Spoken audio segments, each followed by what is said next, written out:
Well, I just got back from my first ride just around my little town.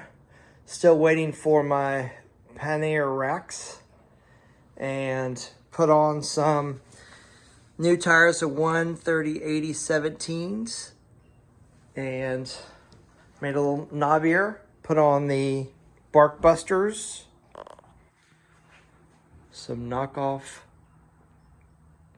mirrors, and the quad lock.